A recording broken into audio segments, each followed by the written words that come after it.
بسم اللہ الرحمن الرحیم۔ فرنٹ بائی لائف کے قابل احترام دوستوں کو سید فرین کی جانب سے السلام علیکم۔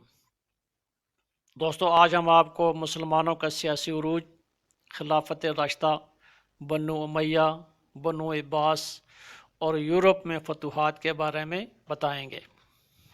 مسلمانوں کا سیاسی عروج۔ حضرت محمد صلی اللہ علیہ وآلہ وسلم پر پہلی وحی فروری 610 عیسوی میں نازل ہوئی۔ 2 برس بعد آپ صلی اللہ علیہ وسلم نے تبلیغ کا آغاز کیا۔ اہل مکہ نے ہر حربے سے حضور صلی اللہ علیہ وآلہ وسلم کے مشن کو ناکام کرنے کی کوشش کی، مگر اسلام آہستہ آہستہ پھیلتا چلا گیا۔ اس ناکامی کے بعد اہل مکہ نے مسلمانوں کو سخت اذیتیں دینا شروع کر دیں۔ کفار نے حضور صلی اللہ علیہ وسلم کے پیروکاروں پر ظلم و ستم کے پہاڑ توڑ ڈالے۔ جب ان کے ظلم و ستم کی انتہا نہ رہی تو مسلمانوں نے ستمبر 622 عیسوی میں مدینہ کی طرف ہجرت کی۔ کفار مکہ نے مدینہ میں بھی مسلمانوں کا چین سے نہ لینے دیا اور وہ 624 عیسوی میں ایک بڑے لشکر کے ساتھ اسلامی ریاست کو مٹانے کے لیے مدینہ کی طرف بڑھے۔ کفار مکہ کے لشکر میں کم و بیش 1000 افراد تھے۔ ان کے پاس 600 زریں اور 700 اونٹ تھے، جبکہ مسلمانوں کی تعداد صرف 313 تھی، جن کے پاس گنتی کی چند تلواریں تھیں۔ صرف 8 مسلمانوں کے پاس زریں تھیں اور صرف 70 اونٹ تھے جن پر مجاہدین باری باری سواری کرتے تھے۔ بدر کے میدان میں دونوں فوجوں کا آمنا سامنا ہوا۔ کفار مکہ پوری طرح مسلح تھے اور بھرپور ساز و سامان کے ساتھ آئے تھے، جبکہ مسلمان جذبہ شہادت سے سرشار تھے۔ بدر کے میدان میں کفار مکہ کو شرمناک شکست کا سامنا کرنا پڑا اور وہ 70 لاشیں چھوڑ کر بھاگے اور ان کے 70 آدمی قیدی بنا لیے گئے، جبکہ صرف 14 مسلمان شہید ہوئے۔ غزوہ بدر کی شکست کی وجہ سے مکہ کے گھر گھر میں کہرام مچ گیا۔ چنانچہ کفار مکہ اپنے مقتولین کا بدلہ لینے کے لیے اگلے سال 625 عیسوی میں پھر مدینہ پر حملہ آور ہوئے۔ اس مرتبہ ان کی تعداد 3000 تھی، جبکہ مسلمان صرف 700 تھے۔ احد کے پہاڑ کے قریب خونریز جنگ ہوئی۔ ابتدا میں مسلمانوں کو فتح نصیب ہوئی۔ کفار بھاگ نکلے، مسلمان ان کا پیچھے کرنے لگے، حتیٰ کہ درہ میں متعین تیر انداز جنہیں حضور صلی اللہ علیہ وآلہ وسلم نے ہر حالت میں اپنی جگہ چھوڑنے سے منع فرمایا تھا، وہ بھی کفار کا پیچھے کرنے لگے، جس سے درہ خالی رہ گیا۔ اسی طرح سے خالد بن ولید نے، جو اس وقت تک مسلمان نہیں ہوئے تھے، مسلمانوں پر پیچھے سے حملہ کر دیا۔ تیر اندازوں کی حکم عدولی کی وجہ سے مسلمانوں کی فتح شکست میں بدل گئی، مگر کفار مکہ مکمل فتح حاصل کیے بغیر لوٹ گئے۔ 627 عیسوی میں کفار مکہ عرب کے بہت سے قبائل کو مدینہ پر حملہ کرنے کے لیے لے آئے۔ کفار کی تعداد 10,000 تھی۔ نبی کریم صلی اللہ علیہ وآلہ وسلم نے مدینہ کے گرد ایک خندق کھدوا لی، جس کی وجہ سے کفار مدینہ میں داخل نہ ہو سکے۔ کفار نے 27 روز تک مدینہ کو گھیرے میں رکھا۔ ایک رات اللہ نے تیز آندھی بھیجی، جس سے کفار کے خیمے اکھڑ گئے، سردی بڑھ گئی، نتیجتاً حملہ آور ناکام و نامراد لوٹ گئے۔ اس جنگ کے بعد کفار کو پھر کبھی مدینہ پر حملہ کرنے کی جرأت نہ ہوئی۔ جنگ خندق کے صرف 3 سال بعد 630 عیسوی میں نبی کریم صلی اللہ علیہ وآلہ وسلم 10,000 کا لشکر لے کر مکہ پر حملہ آور ہوئے۔ اہل مکہ کے پاس مزاحمت کی طاقت نہ تھی، چنانچہ حضور صلی اللہ علیہ وآلہ وسلم ایک فاتح کی حیثیت سے مکہ میں داخل ہوئے۔ نہ کوئی مکان لٹا، نہ ہی کسی عورت کی بے حرمتی ہوئی۔ اسی طرح خون بغائے بحیر مکہ فتح ہو گیا۔ فتوحات کی تاریخ میں اس نوعیت کے پرامن داخلے کی مثال نہیں ملتی۔ اہل مکہ کے ساتھ رحم و کرم کا سلوک کیا گیا۔ نبی کریم صلی اللہ علیہ وسلم نے ابو سفیان جیسی جانب دشمن کو بھی معاف فرما دیا۔ صرف چند مجرموں کو جنہیں انصاف مجرم قرار دیتا تھا سزا دی گئی۔ حضور صلی اللہ علیہ وسلم کی وصال 632 عیسوی کے وقت سارے جزیرہ نما عرب پر اسلامی حکومت قائم ہو چکی تھی۔ خلافت راشدہ۔ نبی کریم صلی اللہ علیہ وآلہ وسلم کے بعد حضرت ابو بکر صدیق رضی اللہ تعالیٰ عنہ کو خلیفہ منتخب کیا گیا۔ آپ نے 2 سال حکومت کی۔ حضور صلی اللہ علیہ وآلہ وسلم کی وفات کے بعد کئی قبائل مرتد اور باغی ہو گئے۔ حضرت ابوبکر صدیق رضی اللہ تعالیٰ عنہ بغاوت پر قابو پانے اور عرب کے سارے قبیلوں کو متحد کرنے میں کامیاب رہے۔ آپ نے نہ صرف ارتداد اور بغاوتوں کا قابو پایا بلکہ عرب کی سرحدوں کے باہر بھی فوج بھیجی۔ آپ نے اسامہ رضی اللہ تعالیٰ عنہ بن زید کے لشکر کو رومیوں کی طرف بھیجا۔ آپ رضی اللہ تعالیٰ عنہ نے اسامہ کو روانہ کرتے وقت خطاب کرتے ہوئے نصیحت کی کہ کسی شخص کے ہاتھ پاؤں نہ کاٹنا، بچوں، عورتوں اور بوڑھوں پر تلوار نہ اٹھانا، کھجور کے درختوں کا بلا ضرورت نہ کاٹنا، درختوں کو آگ نہ لگانا، اپنی ضرورت کے علاوہ گلوں، ریوڑوں اور اونٹوں کو نہ مارنا۔ دنیا کی تاریخ میں اس سے پہلے اس طرح کی کوئی مثال نہیں ملتی۔ لشکر اسامہ فتوحات ہو کر لوٹا۔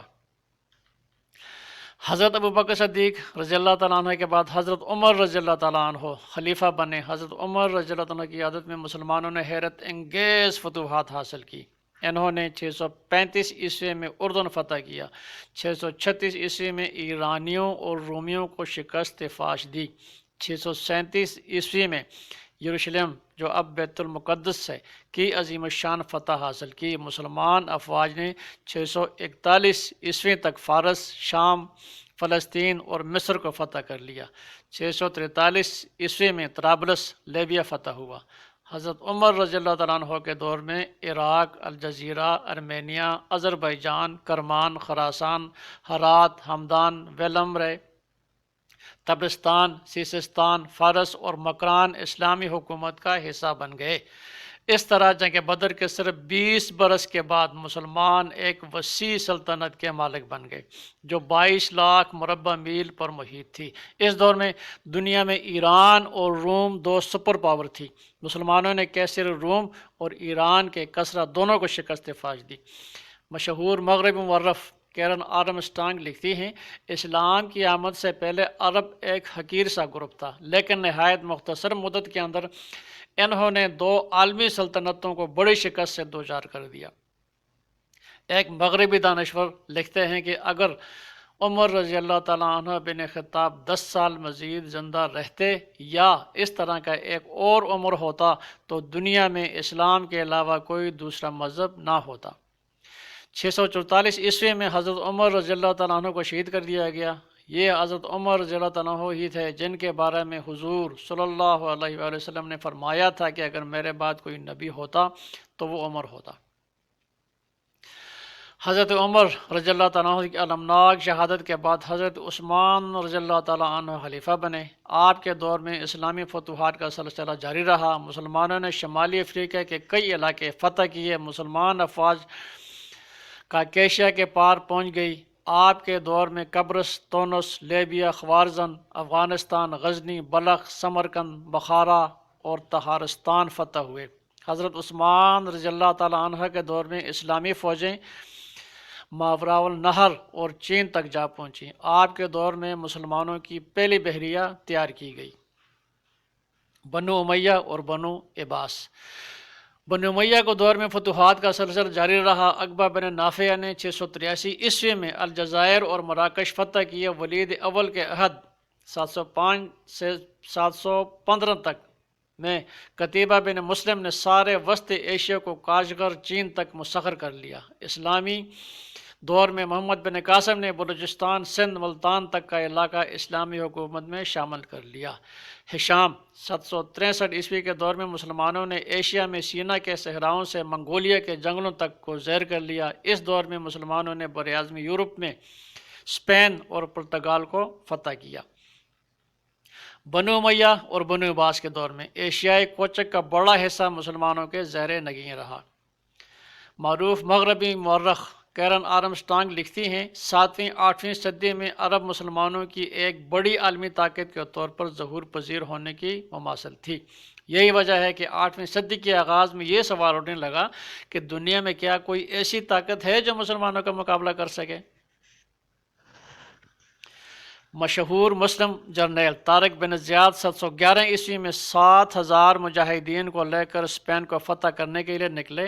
آپ 28 اپریل 711 عیسوی کو سمندری راستے سے جبل طارق پہنچے۔ آپ نے ساحل پر اترتے ہی کشتیوں کو جلا دیا، اسی طرح واپسی کے سارے راستے بند کر دیے۔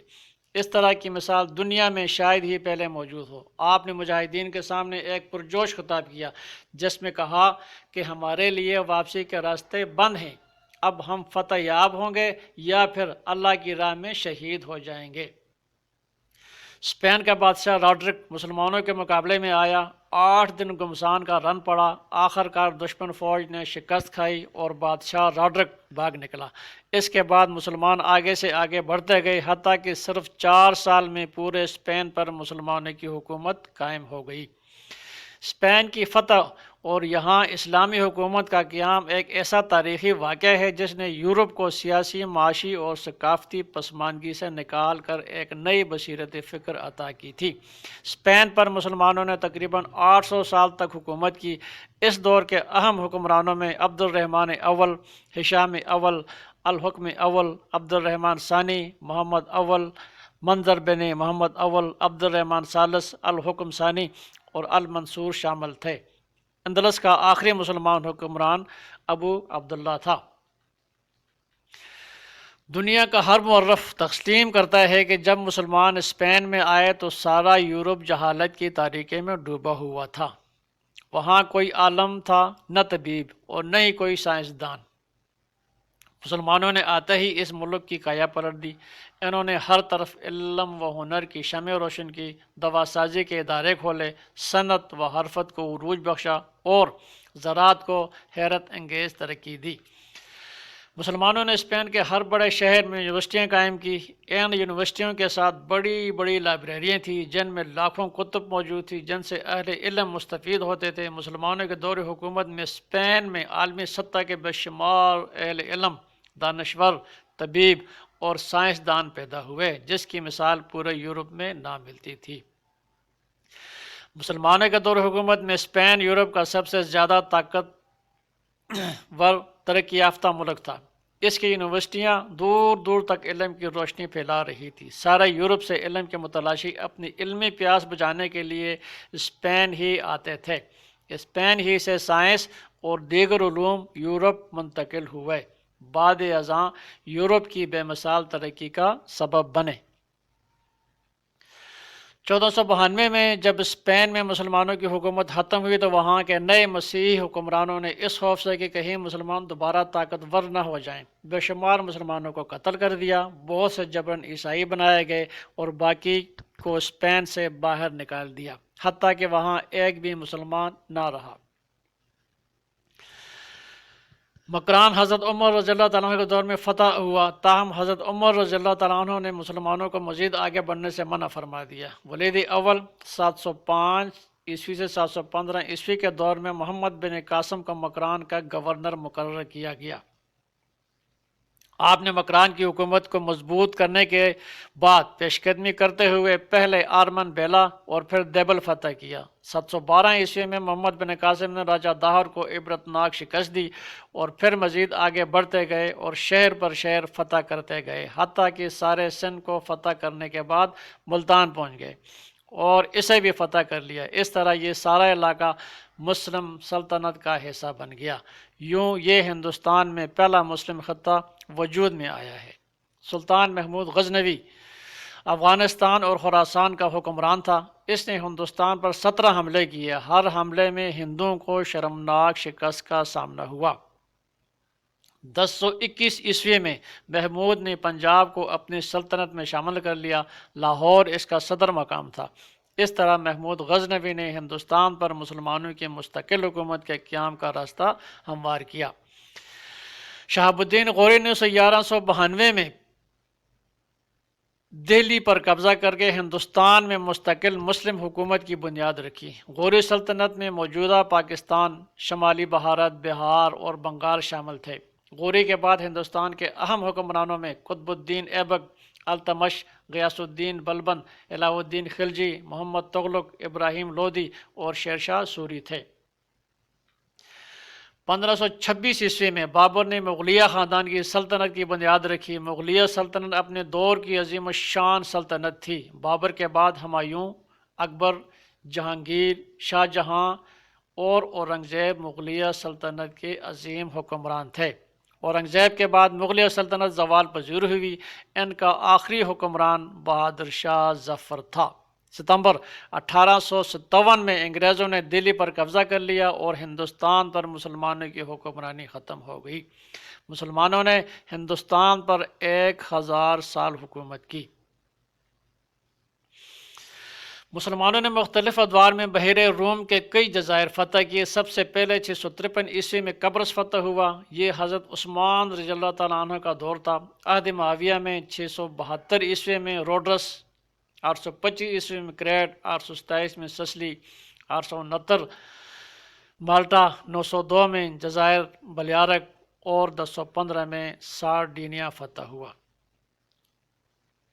یورپ میں فتوحات۔ عام طور پر خیال کیا جاتا ہے کہ مسلمانوں نے صرف براعظم ایشیا اور افریقہ میں فتوحات حاصل کیں اور وہ اسپین کے سوا یورپ میں فتوحات حاصل نہ کر سکے۔ حقیقت اس سے برعکس ہے۔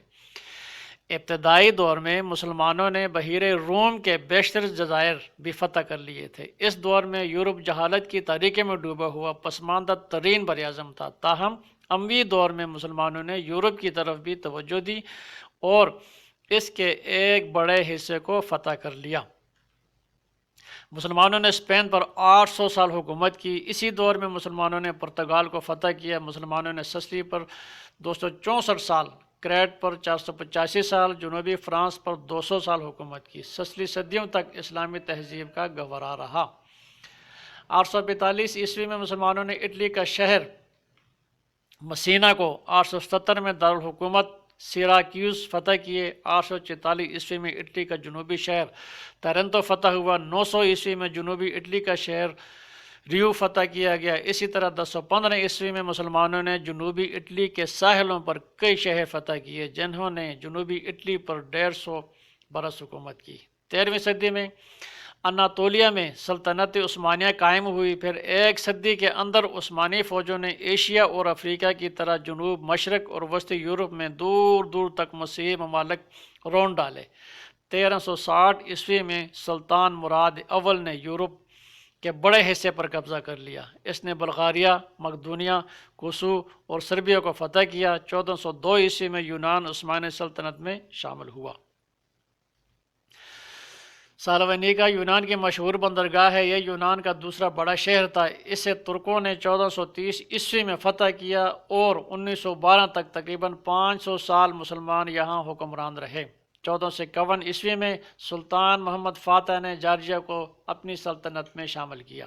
قسطنطنیہ رومی حکومت کا ایک اہم شہر تھا۔ مسلمان کئی بار اسے فتح کرنے کی کوشش کر چکے تھے مگر کامیاب نہ ہوئے۔ آخر سلطان محمد فاتح نے 1453 عیسوی میں قسطنطنیہ کو فتح کر لیا جو اب استنبول کہلاتا ہے۔ 1458 میں سلطان نے جنوبی یونان، 1460 میں ایتھنز، 1461 میں البانیہ اور 1463 میں بوسنیا و ہرزیگوینا کو فتح کیا۔ 1479 میں اہل وینس نے جنگی تاوان اور سالانہ جزیے کی ادائیگی کی شرط پر عثمانیوں سے صلح کی۔ عثمانی فوجوں نے ہنگری اور پھر آسٹریا کو تاراج کیا۔ سلطان محمود فاتح کے عہد میں مشرقی یورپ کے اہم ترین ریاست کریمیا یوکرائن عثمانیوں کی باج گزار بن گئی۔ سلطان محمد فاتح کے دور میں مسلمان یورپ کے 17,03,000 مربع کلومیٹر کے علاقے پر حکمران تھے۔ سلطان محمد فاتح کے بعد بھی یورپ میں شاندار فتوحات کا سلسلہ جاری رہا۔ سلیمان القانونی 1520 سے 1566 عیسوی نے بلغارد کو فتح کیا اور 1530 میں ترک فوجیں وینا کے دروازے تک پہنچ گئیں، حتیٰ کہ 1571 عیسوی میں عثمانی فوجیں ماسکو میں داخل ہو گئیں۔ عثمانیوں کی آخری دور میں یورپ کا 35,43,662 مربع کلومیٹر رقبہ عثمانی سلطنت کے زیر نگین تھا۔ مختلف ادوار میں یورپ کی اہم علاقے سلطنت عثمانیہ کے زیر نگین رہے۔ پولینڈ، ہنگری، مشرقی Austria, Serbia, Bulgaria, Romania, Yugoslavia, روس میں Crimea, Moldavia, Chechnya, Georgia, Dagestan, Armenia, یونان، مونٹینیگرو، کروشیا، البانیہ، کوسوو، سلاوینیا، مقدونیہ، ٹرانسولینیا اور بوسنیا ہرزیگوینیا وغیرہ۔ 7ویں صدی عیسوی سے لے کر 18ویں صدی عیسوی تقریباً 1100 سال تک مسلمان دنیا کی سپر پاور تھی۔ کبھی عمر فاروق، کبھی بنو امیہ، کبھی بنو عباس، کبھی امیر تیمور، کبھی صلاح الدین ایوبی، کبھی مغلوں اور کبھی ترکوں کی شکل میں۔ کسی کو ہمارے سامنے دم مارنے کی ضرورت نہ تھی۔ ایک بار کیسر روم نائس فورس کو، جو کہ ہارون الرشید کا باج گزار تھا، اپنی طاقت کا ضم ہوا تو اس نے ہارون الرشید کو خط لکھا، جس میں اس نے صرف مزید خراج ادا کرنے سے انکار کر دیا، بلکہ یہ مطالبہ بھی کیا کہ پہلے دیا گیا خراج بھی اسے واپس کیا جائے، ورنہ میرے اور تیرے درمیان تلوار فیصلہ کرے گی۔ خط پڑھتے ہی ہارون الرشید جلال میں آ گیا اور اسی خط کی پشت پر لکھا، رومی کتے، میں نے تیرا خط پڑھا، اس کا جواب تو آنکھوں سے دیکھے گا، سن نہیں سکتا۔ پھر برق رفتاری سے کیسر پر حملہ کیا اور اس سے ذلت امیز شکست دی۔ اس نے صلح کی درخواست کی اور پہلے سے زیادہ خراج دینے کا وعدہ کیا۔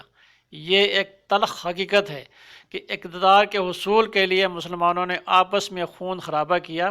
یہ بھی حقیقت ہے کہ 18ویں صدی تک پوری دنیا میں حصول اقتدار کا یہی طریقہ تھا، وہ طاقتور فرد حکمران بنتا جو دوسروں کو تلوار کے زور سے زیر کر لیتا۔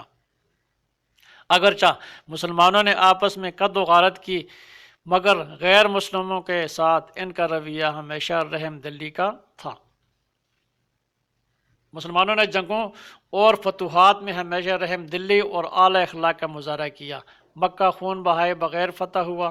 حضرت عمر رضی اللہ تعالیٰ عنہ کے دور میں یروشلم فتح ہوا تو کسی بے گناہ کو قتل نہ کیا گیا، نہ ہی کسی عورت کی بے حرمتی کی گئی۔ مسلمان افواج کبھی بھی بچوں، بوڑھوں اور مذہبی علماء کو قتل نہ کرتی، عورتوں کی عزتوں کو پامال نہ کیا جاتا، حتیٰ کہ غیر ضروری طور پر جانوروں کو ہلاک نہ کیا جاتا اور نہ ہی درخت کاٹے جاتے۔ مسلمان ہمیشہ اپنے وعدوں اور معاہدوں کی پاسداری کرتے۔ دوسری طرف غیر مسلم ہمیشہ مسلم عورتوں، بچوں اور بوڑھوں کو بے درگہ قتل کرتے، خواتین کی عصمتوں کو لوٹتے اور اکثر اوقات معاہدوں کی خلاف ورزی کرتے۔ جب صلیبیوں نے یروشلم فتح کیا تو انہوں نے مسلمانوں پر بے پناہ ظلم ستم کیے۔ 17,000 مسلمان مسجد اقصی میں شہید کر دیے گئے، ان کو تشدد کے ذریعے قتل کیا گیا، جسم پر کیل ٹھونکے گئے، کھالیں کھینچی گئیں، آنکھیں نکالی گئیں، زبانیں کاٹی گئیں اور جسمانی اعضاء کاٹے گئے۔ ہر طرف مسلمانوں کے ہاتھوں اور پاؤں کے انبار لگ گئے، گلیوں میں سر ہی سر نظر آتے تھے۔ یورپی مورخ مچاٹ کے بقول صلیبیوں کے گھوڑوں کے قدم مسلمانوں کے خون میں ڈوبے جاتے تھے۔ بے رحمانہ قتل و غارت کے علاوہ بے شمار عزتیں لوٹی گئی۔ جب اسپین میں اسلامی حکومت کا خاتمہ ہوا تو لاکھوں مسلمانوں کو قتل کیا گیا، ان کو زبردستی عیسائی بنایا گیا اور باقیوں کو ملک بدر کر دیا گیا، حتیٰ کہ اسپین میں ایک بھی مسلمان نہ پہنچا۔ دوسری طرف مسلمانوں نے اسپین پر 800 سال اور ہندوستان پر 1000 سال حکومت کی، مگر وہاں کسی کو زبردستی مسلمان بنانے کی ایک بھی مثال نہیں ملتی۔ صلاح الدین ایوبی نے جب یروشلم کو فتح کیا تو نہ کسی بے گناہ کو قتل کیا اور نہ ہی کسی عورت کی بے حرمتی کی۔ یروشلم کے فتح سے سارے یورپ میں کہرام مچ گیا۔ سارا یورپ خصوصاً فرانس اور جرمنی اور برطانیہ سلطان کے مقابلے میں اکٹھا ہو گیا۔ جنگ کے دوران شاہ انگلستان رچرڈ شیردل اور شاہ فرانس بخار میں مبتلا ہو گئے۔ سلطان نے ان کی بیماری کا سن کر کوہ لبنان سے برف منگوا کر ان کو بھیجی۔ اس طرح ان کی صحت یاب ہونے تک ہر روز برف، سرد پانی، تازہ پھل، میوے اور ادویات بھجواتا رہا۔ رچرڈ کا گھوڑا ناکارہ ہو گیا تو سلطان نے اسے اپنا گھوڑا بھجوایا۔ سلطان کے مقابلے میں صلیبی ناکام و نامراد لوٹے۔ اس کے برعکس رچرڈ نے معاہدے کی خلاف ورزی کرتے ہوئے مسلمان قیدی بے رحمی سے شہید کر دیے۔ یہ ایک دلچسپ حقیقت ہے کہ تقریباً ہر جنگ میں کفار کی تعداد مسلمانوں سے کئی گنا زیادہ ہوتی، مگر مسلمان اللہ کی مدد اور شوق شہادت کی وجہ سے اکثر کامیاب ہوتے۔ ویڈیو اچھی لگے تو لائک کریں، چینل کو سبسکرائب کریں، گھنٹی کے نشان کو پریس کریں۔